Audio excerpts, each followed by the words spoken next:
한국의 대표적인 기업들 중에서 한 곳은 그 노조가 없습니다. 그 기업의 창업주부터 이 노조를 금지시켰는데 그동안 노조가 생기는 것을 막기 위해 온갖 불법을 사용한 것이 최근에 드러나고 있습니다. 기업의 노조가 있어야 하느냐 없느냐 하는 것은 뭐 생각이 여러 사람이 다를 수 있는데 기업 오너의 횡포와 이 불법을 막기 위해서 노조는 필요하다고 생각됩니다. 반대로 이제 노조가 힘을 갖게 되면 이제 강성 노조가 되어서 이 회사의 경영에도 관여하고 오히려 회사의 발전을 저해하는 요소가 될 수도 있습니다. 한국 노조는 이제 강성 노조의 성격을 갖기 때문에 기업이 공장을 지을 때 국내보다도 해외에 이제 지으려고 하고 또 외국 기업들도 한국에 공장을 짓는 것을 꺼려하는 경향이 있습니다. 장기적으로 보면 이 노조원들의 이제 수입이 줄고 이제 직장도 잃어버릴 수 있습니다. 노조가 그 한계를 벗어나서 너무 이제 강성으로 나아가면 자멸할 수 있습니다. 이 시간 살펴볼 그 포도원 농부 비유에 나오는 이 농부들은 강성이고 또 불법적이고 악한 노조의 모습을 이제 보입니다. 이 비유는 이제 포도원 주인이 이제 농부들에게 포도원을 이제 맡긴 후에 이제 세를 받으려고 종도를 보내고 아들까지 보냈는데 농부들이 이제 거부를 했습니다. 거부할 뿐만 아니라 이제 아들까지 죽입니다. 그런 농부들은 이제 결국 포도원에서 쫓겨나고 다른 사람들이 그 포도원을 이제 차지하게 됩니다. 예수님은 예루살렘에 올라오셔서 이제 마지막 한 주를 이제 보내십니다. 요일별로 보면 주일날 예수님이 이제 예루살렘에 나귀새끼를 타고 입성을 이제 하셨고 다음날 월요일날 아침에 이제 잎만 무성한 무화과 나무를 이제 저주해서 저주하시고 또 성전에 들어가서 장사하는 자들을 쫓아내셨습니다. 다음날 화요일 아침에 제자들이 어제 저주하신 무화과 나무가 말라 죽은 것을 보게 되고 예수님은 성전에 들어가서 이제 백성들을 가르치는데 대제사장과 장로들이 나와서 예수님께 이런 일을 하는 게 무슨 권위를 하냐고 이제 묻습니다.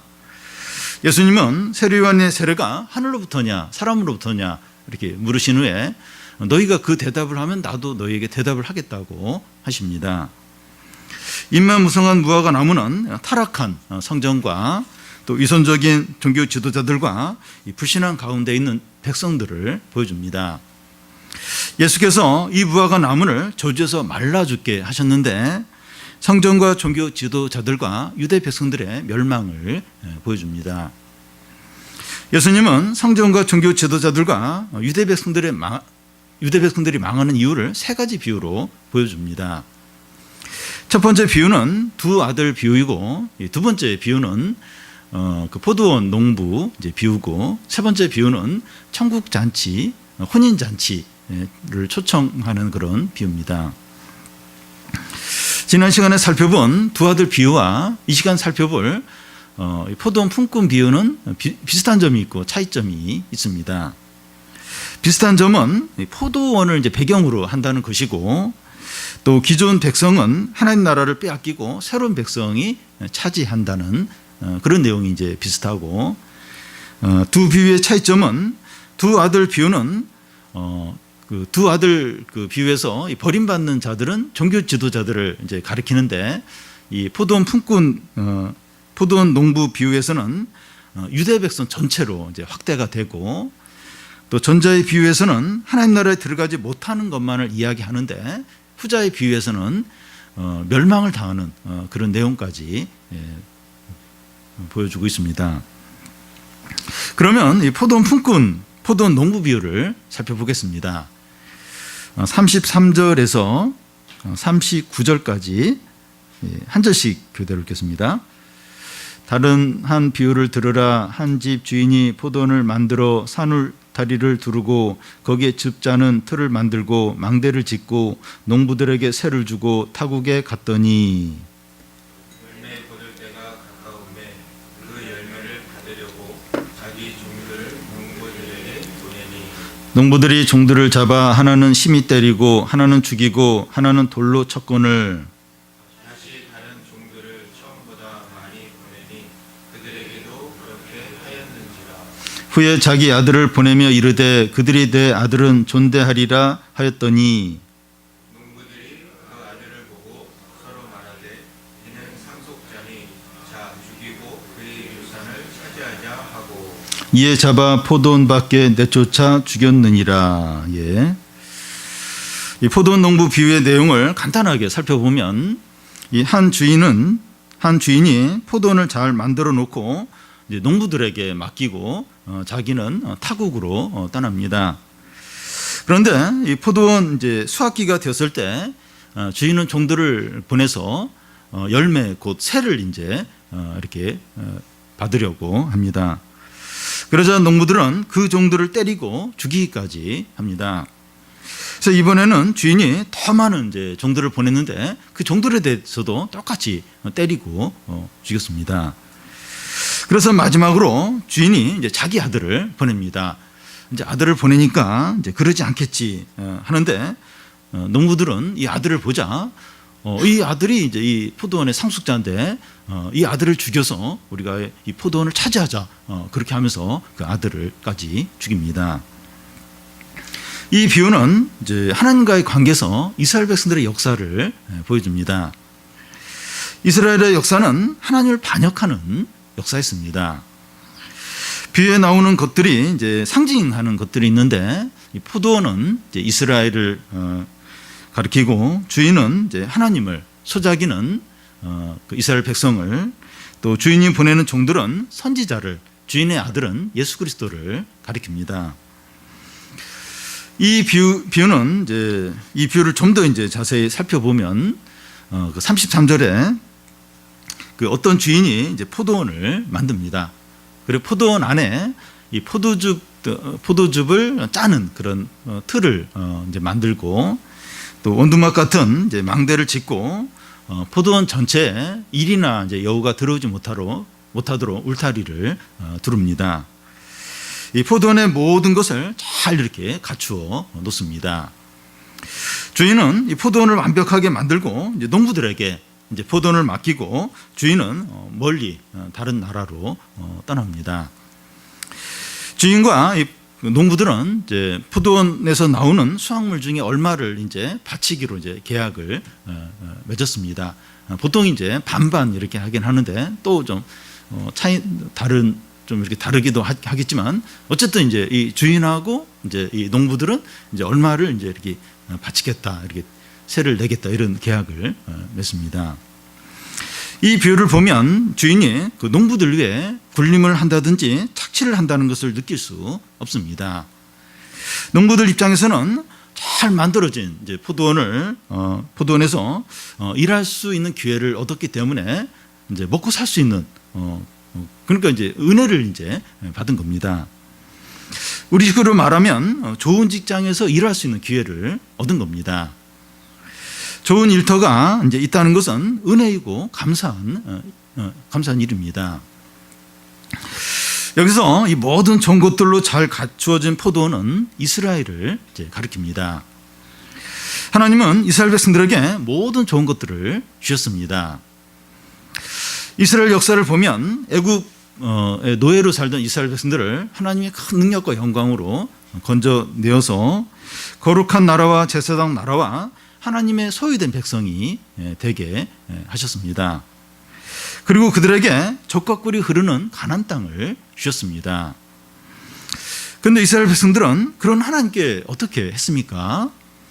이 비유에 나오는 것처럼 불순종하고 반역하고 대적을 했습니다. 아주 교만하고 악하게 했습니다. 그런데 이 최초의 인간인 아담과 하와도 하나님께 그렇게 했습니다.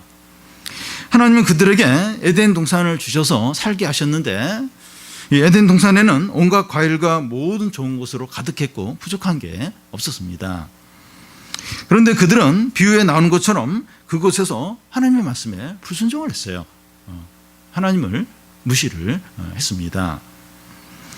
최초의 사람들도 에덴 동산에서 모든 것이 갖추어진 그런 좋은 곳에서 악하게 교만하게 행했습니다. 오늘 우리는 어떻습니까? 경제적으로 어렵기도 하고 뭐 질병 가운데 있기도 하고 여러 어려움들이 있습니다.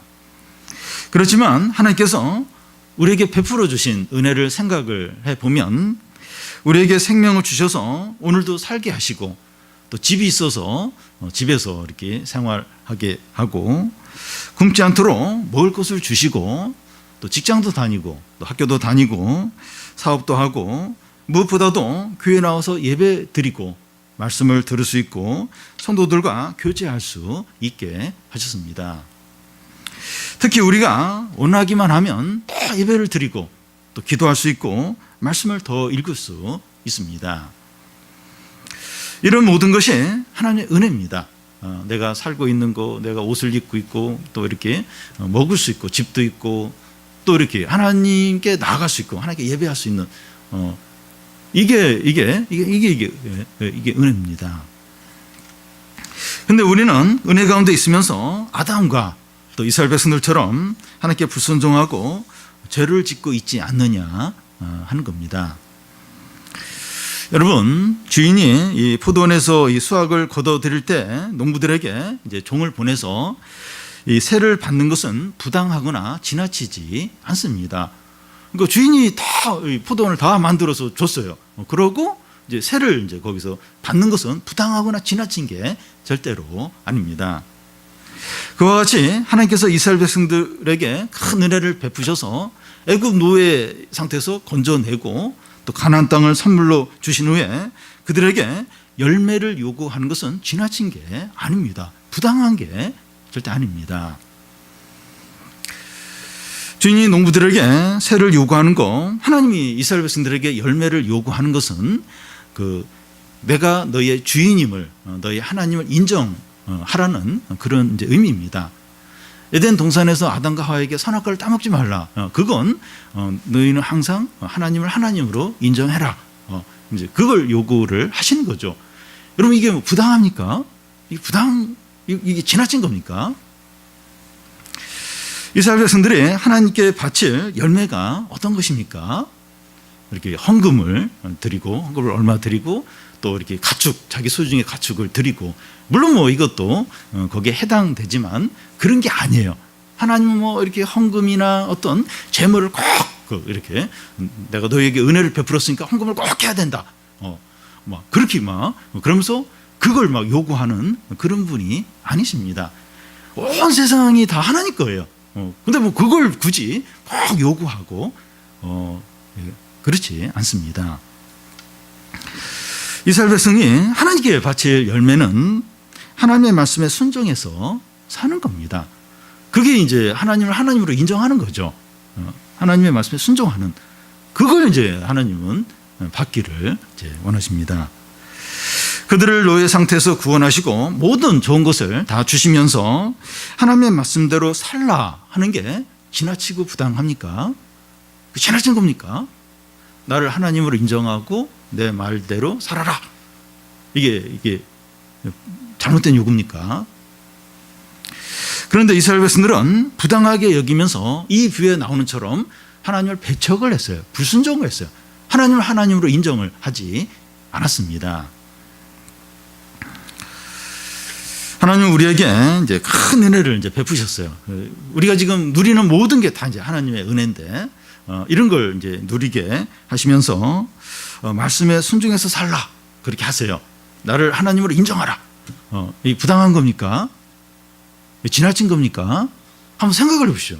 내가 지금 이렇게 지금 살고 있는 거, 내가 지금 누리는 거, 뭐 물론 이제 부족한 것도 있어요. 그리고 또 하나님이 이렇게 은혜도 주시고 또 말씀도 듣게 하시고 또 이렇게 하나님을 알게 하시는 이 모든 것들, 이런 것들을 누리게 하시면서 너는 나를 하나님으로 인정해라. 내 말대로 내 말에 순종해 살아라. 이게 부당한 겁니까? 지나친 겁니까? 이 뷰에 보면 주인이 농부에게 이제 세를 이제 받기 위해서 자기 종들을 보내는데 농부들은 세를 내지 않을 뿐만 아니라 그 주인이 보낸 종들까지 때리고 죽입니다. 여기서 종들은 이제 하나님께서 이스라엘 백성들에게 보내는 선지자를 가리킵니다. 선지자들은 이제 백성들에게 와서 회개하고 죄를 버리고 하나님 말씀에 순종하라고 그렇게 이제 했습니다. 그러니까 이스라엘 백성들이 계속 하나님께 불순종을 하는 거예요. 우상 숭배하고 하니까 하나님 선지자를 보내서 그렇게 살지 말고 하나님을 하나님으로 인정하고 그리고 그 말씀에 순종해라. 그렇게 와서 선지자들이 계속 전했습니다. 그런데 이제 이스라엘 백성들은 선지자들을 때려요. 그리고 돌로 쳐요. 죽이기까지 했습니다. 그런 예들을 뭐 성경에서 얼마든지 찾을 수 있는데 그 열왕기상에 보면 이제 엘리야가 이세벨에게 쫓겨서 이제 도망치면서 이제 무슨 말을 하는가 하면 이스라엘 자손이 주의 선지자들을 죽였으며 오늘 나만 남았는데 그들이 내 생명을 찾는다고 말하고 또 역대하에 보면 스가랴가 이제 하나님 말씀을 백성들에게 이제 전하는데 그 백성들이 성전 안뜰에서 돌로 쳐서 스가랴를 죽였고 예레미야서에 보면 그 이스라엘의 고관들이 그 예레미야를 때리고 가두는 것을 또 볼 수 있습니다. 또 신약에서는 스데반을 그 유대인들이 돌로 쳐서 죽였고 바울도 유대인들에게 돌에 맞아 죽었는데 다시 이렇게 살아난 일이 있었고 또 사도들이 그 같은 동족들에게 수없이 매 맞고 감옥에 갇히는 일이 있었습니다.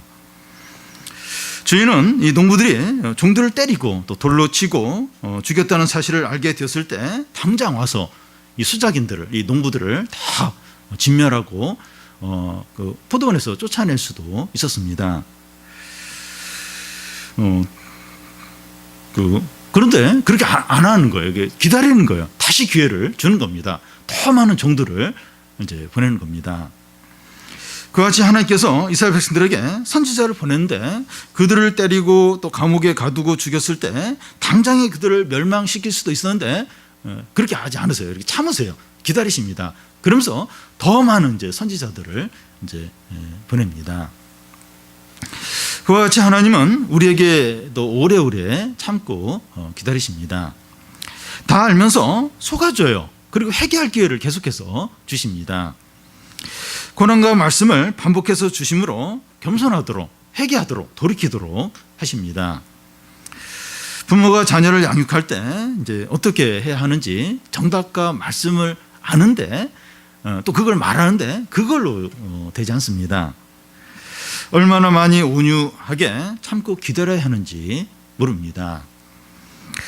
부모 자신도 변하는데 시간이 많이 걸렸어요.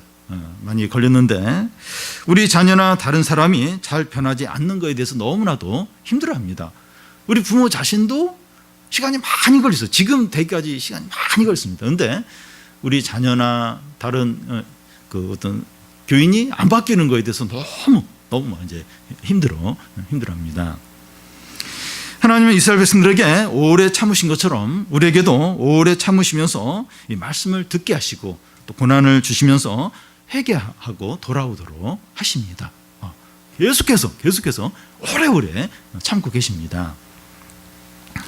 저희는 농부들에게 더 많은 이제 종을 보내면서 이번에는 새를 바치겠지 하는 그런 기대를 갖습니다.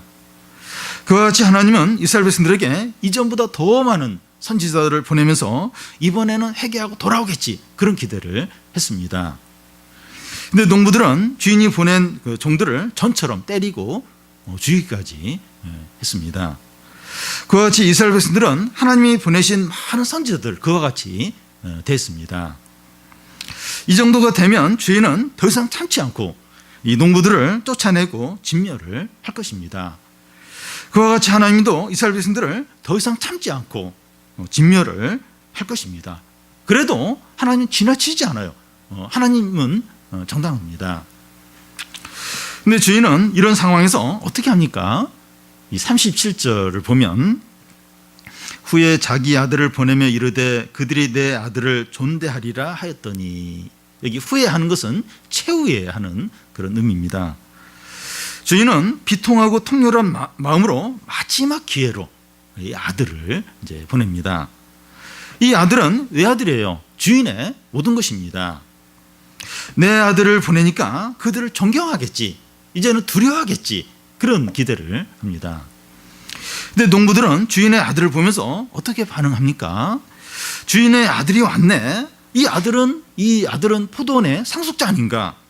이 아들을 죽이면 이 포도원이 우리 것이 되겠네 하면서 아들을 포도원 밖에 내쫓아서 죽였습니다. 아들이 이 농부들이 얼마나 악하고 교만하고 파렴치한지 물읍니다.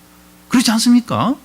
이 주인이 포도원 다 만들어서 주고 이제 세를 바치라는 건데, 그걸 뭐 또 그 약탈 수준의 뭐 그것도 아니에요. 정당한 어떤 세를 바치라는 건데 종들 다 죽이고 주인의 그 아들까지 보낸데 그 아들까지 죽여서 이제 이 포도원은 우리가 차지하겠다, 그렇게 이제 나오는 겁니다. 너무나 악하죠. 너무나 파렴치하고 교만합니다. 하나님은 그동안 수많은 선지자들을 배척하고 죽인 그 이스라엘 백성들에게 독생자이고 너무 사랑하고 자신의 전부인 아들을 보냅니다. 통렬하고 비통한 마음으로 보내요. 너무나 마음이 아프죠. 너무나 마음이 아픈 가운데서 이 아들을 이제 마지막 보내는데 이 아들의 말은 듣겠지, 그런 마음으로 마지막으로 이제 이 아들을 보냅니다. 히브리서 1장 1, 2절에 나와 있는 대로 옛적의 선지자들을 통하여 여러 부분과 여러 모양으로 우리 조상들에게 말씀하신 하나님이 이 모든 날 마지막에는 아들을 통해 말씀하셨다는 겁니다. 그리고 계속해서 이렇게 선지자나 여러 이렇게 사람들을 보내서 이제 말씀하셨는데, 이제 마지막 날에 마지막으로 이제 이 아들을 보내서 이제 말씀을 이제 하셨다는 겁니다. 마지막 제후로 이 아들을 보내신 겁니다.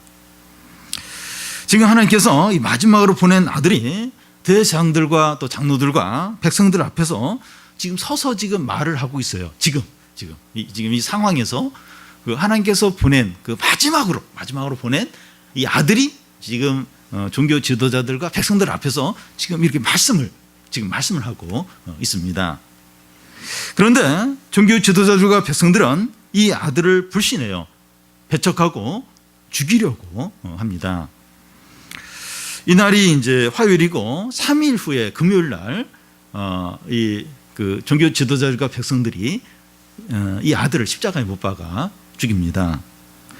대제사장과 장로들이 적극적으로 나서고 또 백성들도 십자가에 못 박으라고 막 이제 외쳐서 결국 이 하나님의 아들을 십자가에 못 박아 죽입니다.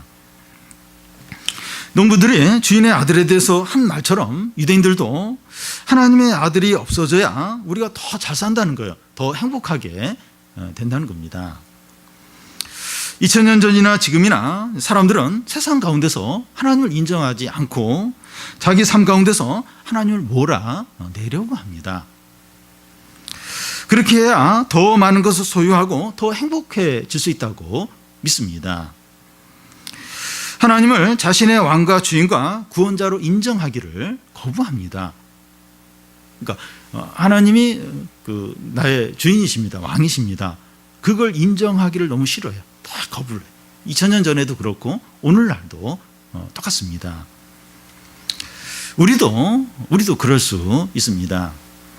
예수님을 믿는다고 하지만 예수님을 나의 마음과 삶 가운데서 자꾸 밀어내려고 할 수 있습니다. 그러니까 우리는 다 내가 주인으로 살고 싶어요. 내 소유뿐만 아니라 내 자신에 대해서 내가 주인으로 살고 싶어 합니다. 근데 이제 하나님은 또 하나님이 보낸 아들은 내가 왕이고 내가 주인이다, 나를 이렇게 주인으로 이렇게 모셔라. 근데 그게 싫은 거예요. 그래서 우리 마음과 우리 삶에서 자꾸 이 주님을 몰아내려고 그렇게 할 수 있습니다. 그래야 내가 더 행복하고 더 많은 것을 누릴 수 있다고 그렇게 이제 믿기 때문입니다. 우리는 우리 시간과 물질과 아끼는 것에 대해서 하나님의 주권을 인정합니까? 우리의 소유에 대해서 하나님의 주권, 하나님이 주인이심을 인정합니까? 어떤 선택을 하고 결정할 때 주님께 묻습니까? 중요한 선택일 수 있는데 주님께 이렇게 물어보고 주님 뜻대로 합니까? 하나님의 뜻대로 공부하고 직장 생활하고 모든 걸 합니까? 우리의 삶을 살 때 하나님 뜻대로 인정하며 합니까? 우리가 예수님을 믿는다고 하는 것은 예수님을 나의 삶과 또 왕과 나의 삶의 주인으로 왕으로 인정하는 것을 말합니다. 예수님 믿는 게 뭐냐? 예수님을 나의 주인의 삶의 주인으로 영접하는 것이 예수님을 믿는 것입니다. 그러니까 예수님을 믿지 않는 게 뭔가 하면 주님을 나의 삶의 주인으로 인정하지 않는 게 예수님을 믿지 않는 겁니다. 이런 의미에서 우리가 예수님을 믿습니까? 실제로 나의 삶의 주인이 예수님이 맞습니까? 어떤 결정을 할 때, 또 어떤 선택을 할 때, 우리의 삶을 살 때 이렇게 주님 뜻대로 이렇게 물으면서 주님을 주인으로 인정하면서 살아갑니까? 이게 예수님을 믿는 거예요. 유대인들은 다른 거 다 했어요. 다른 거 다 했는데, 열심으로 다 했는데 예수님은 안 믿었어요. 예수님을 자신의 삶의 주인으로 영접하지 않았습니다. 그럼 예수님을 안 믿는 거예요. 그 신앙은 아무 의미가 없는 겁니다. 우리가 우리의 삶에 있어서 이렇게 주님을 우리의 주인으로 왕으로 모시는가? 이게 예수님을 믿는 건데, 이런 의미에서 내가 예수님을 믿느냐 하는 겁니다. 예수님은 이 포도원 이 농부 비유를 마치고 대제사장과 장로들에게 묻습니다.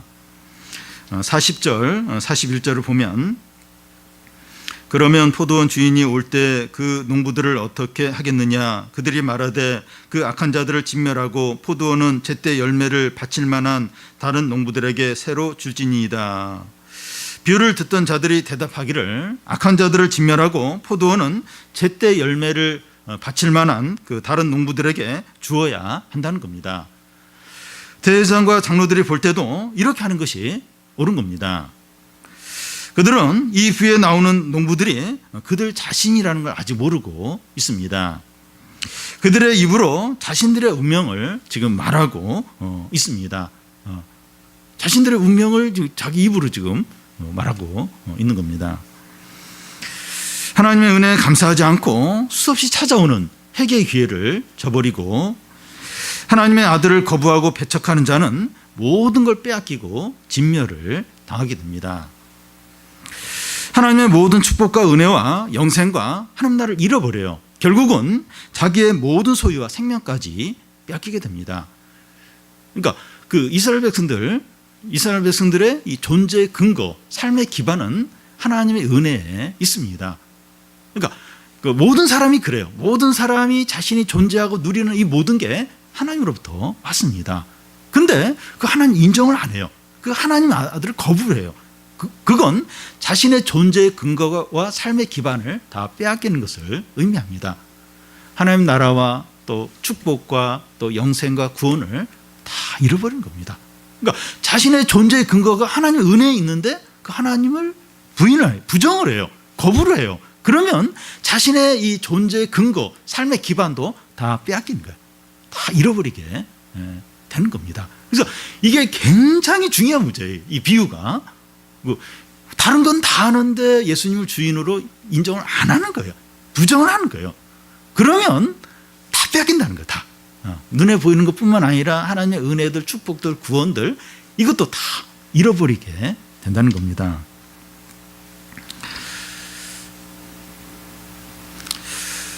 이 비유가 이제 하나님의 아들이 이제 죽임 당하는 것으로 끝나는데, 이것이 전부라면 너무나 비참하고 절망적입니다. 그런데 하나님께서 그의 아들을 어떻게 이제 하십니까? 42절을 보면, 예수께서 이르시되 너희가 성경에 건축자의 버린 돌이 모퉁이의 머릿돌이 되었나니 이것이 주로 말미암아 된 것이요 우리 눈에는 기이하도다 함을 읽어본 일이 없느냐. 건축자의 버린 돌이 모퉁이의 머릿돌이 되었다는 겁니다. 이게 무슨 말인가 하면, 어떤 건축자가 건물을 짓는데 이 어떤 돌을 보니까 아무 이제 쓸모없어 보여서 버렸습니다. 그런데 건물을 다 짓고 보니까 쓸모없어서 버렸던 그 돌이 그 건물의 모퉁이 돌이 된 겁니다. 그 당시에 건물을 지을 때 그 모퉁이 돌에서 건물이 지어지기 시작하고 건물의 무게 중심이 모퉁이 돌에 있습니다.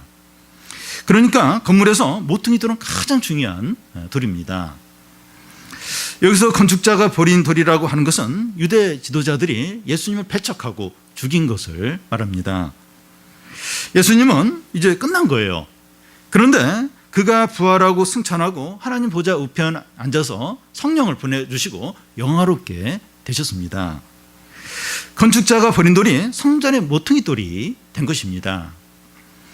42절 중간에 보면 이것은 주로 말미암아 된 것이요 우리 눈에는 기이하다는 겁니다. 하나님이 이렇게 하셨다는 겁니다. 예수님은 예루살렘에 올라오시기 전에 3번에 걸쳐서 내가 예루살렘에 올라가면 대제사장과 장로들에게 체포가 되고 고난을 당하고 십자가에 죽게 되지만 3일 후에 살아날 것을 말씀을 했습니다. 이 말씀대로 하나님께서 예수님을 죽은 자 가운데서 살리셨고 영화롭게 하셨습니다. 이것이 우리 눈에는 기이하다는 거예요. 우리 눈에는 기이하게 보인다는 겁니다. 우리의 이성과 경험과 지식으로 이해할 수 없는 일이라는 겁니다. 그런데 교회가 그래요. 교회를 보면 기이합니다. 기이하고 하나님이 모든 걸 다십니다. 교회를 보면 약하고 부족하고 또 숫자도 작지만 생명과 능력과 영광이 있습니다. 교인들을 보면 약점이 있어요. 또 가진 것도 없지만 그들을 통해서 놀라운 일들이 일어납니다. 놀라운 엄청난 일들이 교인들, 교회를 통해서 이루어집니다. 하나님이 하시기 때문이죠. 하나님이 하시는 거예요. 하나님이 다 하시기 때문입니다. 우리로서는 예측이 안 되고 이해가 안 돼요. 도저히 그렇게 안 될 것 같은데 그렇게 되는 거예요. 되고 이렇게 우리는 불안하죠. 불안한데 하나님이 그렇게 놀라운 일을 행하시는 겁니다. 신앙생활도 그렇습니다. 눈에 보이지 않고 예측이 안 돼서 불안해요. 불안합니다. 신앙생활은 게 불안합니다. 하나님을 믿는 건데 하나님을 믿고 말씀을 의지하는 건데 불안해요. 예측이 안 됩니다. 근데 하나님이 함께 하시기 때문에 놀랍고 능력이 나타나고 풍성합니다. 그렇죠. 교회에서 이루어지는 일들, 성도의 삶을 보면 기이해요. 이해가 안 돼요. 불안하고 예측도 안 되고 그런데 놀라운 기적들, 능력들이 막 나타나게 됩니다. 놀라운 거예요. 기이한 겁니다. 이런 하나님을 믿지 않고 배척하는 자들은 어떻게 됩니까? 43절, 44절을 우리 한 절씩 교대로 읽겠습니다. 그러므로 내가 너희에게 이르노니 하나님 나라를 너희는 빼앗기고 그 나라에 열매 맺는 백성이 받으리라. 이 돌 위에 떨어지는 자는 깨지겠고 이 돌이 사람 위에 떨어지면 그를 가루로 만들어 흩으리라 하시니. 네, 너희는 하나님 나라를 빼앗기고 열매 맺는 백성이 받는다는 겁니다. 이 열매 맺는다고 하는 말이 계속 반복해서 나오고 있습니다. 이 34절에서도 이 주인이 농부에게 열매를 구했고 또 41절에서도 열매를 바칠 만한 다른 농부라는 말이 나옵니다. 열매를 맺지 않으면 혈통적으로 민족적으로 하나님의 백성은 이스라엘 백성도 버림을 받는 겁니다. 혈통적으로 민족적으로 이스라엘 백성들 하나님의 백성이죠. 근데 열매를 맺지 않으면 버림을 받는 겁니다. 온 가진 이스라엘 백성들도 열매를 맺지 않아서 꺾여졌다면 접붙임을 받은 이방인들인 우리가 열매를 맺지 않으면 더더욱 꺾여지게 된다는 겁니다. 로마서에 나오는 말씀인데 유대인들이 원가지예요. 원래 원조입니다. 원조. 근데 그들이 열매를 안 맺어서 꺾여졌어요. 하나님 나라에서 버림을 받았습니다. 근데 이방인들은 우리들이 이방인인데 접붙임을 받은 거 원래 원조가 아니에요. 원가지가 아니에요. 근데 이방인들인 우리가 열매를 안 맺으면 더더욱 잘 꺾이지 않겠느냐 하는 겁니다. 원가지, 원조도 열매를 안 맺어서 버림을 받았어요. 그러면 접붙임을 받은 나중에 이렇게 들어온 우리들은 더더욱 열매를 맺지 않으면 버림을 받게 된다는 겁니다. 열매가 뭡니까? 주님을 자신의 주인으로 영접하고 주님의 뜻대로 사는 겁니다. 열매가 뭐냐? 주님을 나의 주인으로, 왕으로 모시는 거예요.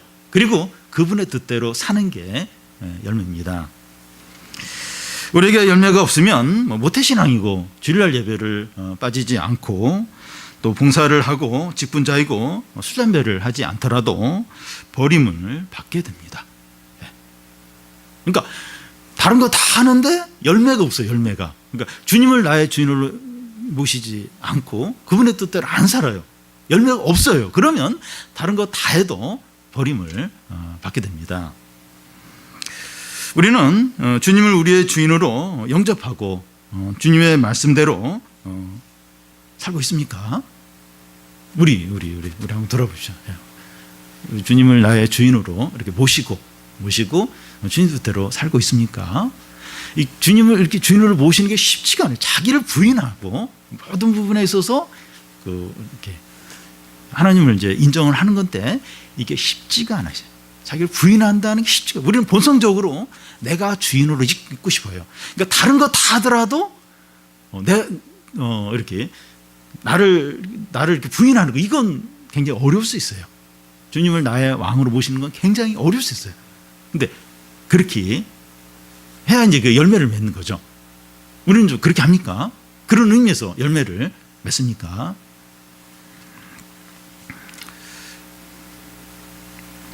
나무는 이제 열매로 안다고 하는데 우리의 삶이 주님을 우리 주인으로 모시고 그의 말씀대로 산다는 것을 증거를 합니까? 우리의 삶이 이제 열매인데 그게 좋은 열매가 될 수도 있고 나쁜 열매가 될 수도 있어요. 근데 우리의 삶을 볼 때 내가 주님을 나의 주인으로 모시고 또 그분의 뜻대로 사는 것을 증거합니까? 우리가 뭐 공부를 하든지 직장생활을 하든지 뭐 돈을 쓰든지 또 이렇게 그 시간을 이제 보내든지 이제 뭘 하든지 우리의 그 삶이 이렇게 주님을 나의 주인으로 모시고 또 그분의 뜻대로 산다는 그걸 증거합니까? 그게 열매인데 열매가 내가 그 그리스도인 것을 증거합니까? 이방인이든지 유대인이든지 열매 맺는 자들이 하나님 나라를 얻습니다. 유대인들은 다 버림당하고 이방인들은 구원받고, 그게 아니라 유대인이든지 이방인이든지 열매 맺는 자들이 하나님 나라를 얻는 겁니다. 이런 자들이 베드로전서에 나오는 택한 족속이고 왕같은 제사장이고 거룩한 나라이고 주님의 소유된 백성입니다. 이런 자들이 참 존귀하고 복된 자들이에요. 다른 어떤 외적인 게 아니고 이렇게 열매 맺는 이런 자들이 이런 왕같은 제사장들이고 하나님의 소유된 백성이고 존귀한 자들인 겁니다. 여러분, 열매를 맺으려면 이 모퉁이 돌 대신 그리스도에게 딱 붙어 있어야 돼요. 딱 붙어 있어야 열매를 맺습니다. 포도나무의 가지가 붙어 있어야 열매를 맺는 것과 같습니다. 우리는 모퉁이 돌 대신 그리스도의 관계에 조금이라도 틈이 생기거나 분리가 생기지 않도록 해야 됩니다. 왜냐하면 조금이라도 분리가 일어나면 충돌이 이제 일어날 수 있는데 그게 굉장히 위험합니다. 어느 정도인가 하면 이 돌 위에 떨어지는 자는 깨어지고 이 돌이 사람 위에 떨어지면 그를 가루로 만들어서 흩어버리기 때문입니다. 다니엘서에 보면 그 예수 그리스도를 상징하는 돌이 날아와서 세계 강대국들을 상징하는 신상들을 깨뜨리고 깨진 것들이 바람에 나는 겨처럼 사라지고 그 돌이 태산을 이루어서 온 세상에 가득해지는 그런 환상이 나옵니다. 그래서 우리는 주님과의 관계에서 틈이나 이렇게 분리가 이렇게 일어나지 않는 걸 조심스럽게 주의해서 살펴봐야 합니다. 우리가 예수님을 믿음으로 예수님과 우리는 연합이 되어 있죠. 연합된 가운데 있습니다. 그런데 우리가 욕심을 품거나 교만하거나 죄를 짓게 되면 주님과 우리 사이에 틈이 생겨요. 분리가 일어나게 됩니다. 그러면 주님과 우리가 충돌할 수 있어요. 충돌할 수 있는데 아주 위험해요. 그러니까 주님에게 딱 붙어 있어야 안전하지, 주님과 이게 틈이 생기고 분리가 일어나면 충돌이 일어나면 너무나도 위험합니다. 운전할 때 모닝과 같은 작은 차가 이렇게 컨테이너를 운반하는 그런 그 트럭하고 부딪히면 국물도 없어요. 국물도 그냥 삽시간에 그냥 큰일 납니다. 그런데 이 예수님 모퉁이 돌 예수님은 훨씬 더 강해. 세계 이 강대국들을 그냥 산산조각 내고 바람에 나는 겨처럼 흩어버리는 그런 엄청난 돌이에요. 근데 이분하고 분리가 된다. 그래서 이렇게 충돌할 수 있다. 이거 엄청나게 위험한 겁니다. 근데 언제 이렇게 이 주님과 충돌을 할 수 있는가 하면 우리 안에 욕심과 교만과 또 이게 죄를 용납할 때, 죄를 지을 때 주님과 이게 틈이 생겨요. 분리가 일어납니다. 충돌할 가능성이 높아지는 거예요. 아주 위험한 상태에 있는 겁니다. 우리가 이렇게 욕심을 품고 교만하고 죄를 지을 때 주님하고 충돌하겠구나. 산산조각 나겠구나. 완전히 박살나겠구나. 그 생각을 하면 정확합니다. 운전할 때 이렇게 고속도로 가는데 우리 차는 내 차는 작은데 이제 그 엄청나게 큰 덤프 트럭 짐 가득 그 옆에 같이 가면 위험하잖아요. 돌도 떨어질 수 있고 또 그런 운전자가 잠깐 조는 사이에 충돌이 일어나면 박살나잖아요. 조심해야 되잖아요. 근데 주님은 더 조심해, 더더욱 조심을 해야 됩니다. 그래서 이게 틈이 생기는 거, 주님과 멀어지는 거, 이거 굉장히 위험해요. 돈이 없어지고 또 몸이 아프고 이것보다 훨씬 두려운 게 이게 주님과 틈이 생기는 겁니다. 분리가 생기는 거예요.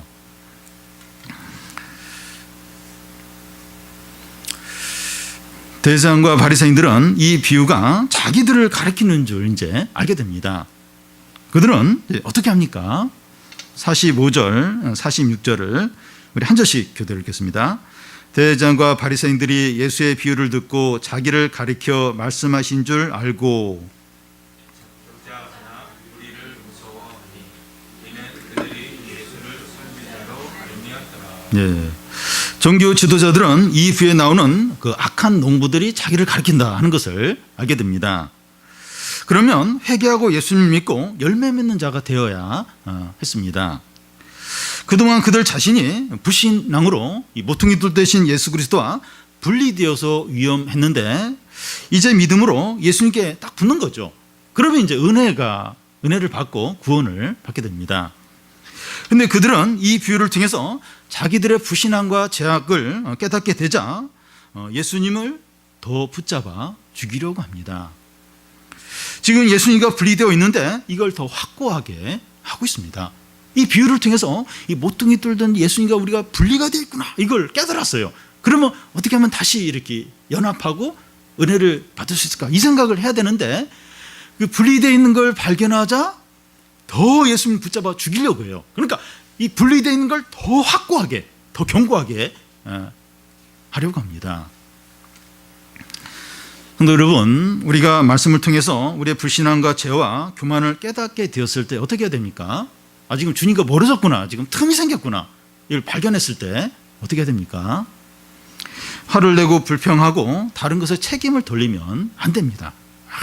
지금 이런 상황이 어떻게 해서 이루어지고 하나님이 왜 이런 걸 허락하셨고 이러면서 누굴 미워하고 그렇게 하지 않아야 됩니다.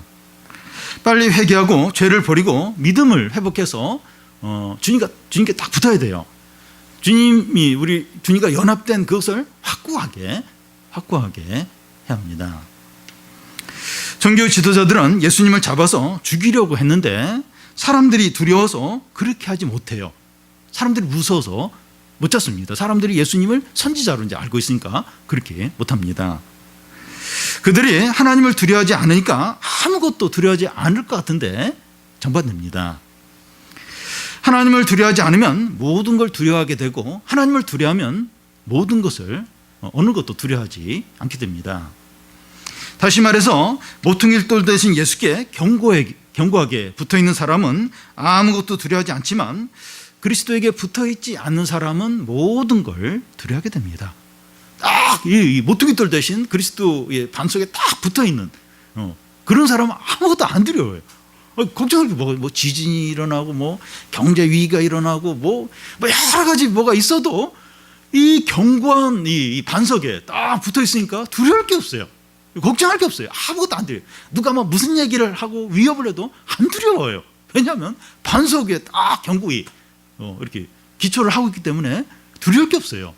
그런데 이 반석이신 그리스도에게 붙어 있지 않으면 그냥 작은 어떤 누구의 말에, 작은 어떤 이상한 조짐에, 어떤 경제의 어떤 그런 흐름에 바짝바짝 겁을 내고 염려하고 두려워 떨게 됩니다. 여러분, 그 예수 그리스도에게 전적으로 이 붙어 있는 사람은 아무것도 두려워하지 않습니다. 얼마나 강력하고 풍성하고 행복하고 염려할 것이 없고 부족한 것이 없습니다. 성도 여러분, 우리 자신을 한번 보십시오. 우리 자신이 열매 맺는 자들입니까? 예수님을 나의 주인으로 모시고 그의 말씀대로 삽니까? 다른 거 다 아는데 주님을 이렇게 주인으로 영접하지 않을 수 있어요. 이렇게 삶은 내 마음대로 이렇게 살 수 있습니다. 어떤 결정 내릴 때 내 뜻대로 이렇게 할 수가 있어요. 주님을 나의 주인으로 모시고 그분 뜻대로 살고 있습니까? 혹시 예수님과 틈이 생기고 멀어져 있지는 않습니까? 한번 주님과의 관계를 보십시오. 딱 이 연합해 있습니까? 아니면 지금 이 틈이 생기고 금이 가고 혹시 멀어져 있지는 않습니까? 빨리 회개하고 주님과 연합된 것을 확고히 하고 주님께 견고히 붙어 있기를 바랍니다. 그래서 하나님 나라를 얻는 거예요. 잃어버리는 게 아니라 이 하나님 나라를 얻고 가장 안전하고 가장 복된 자들이 다 되시기를 바랍니다.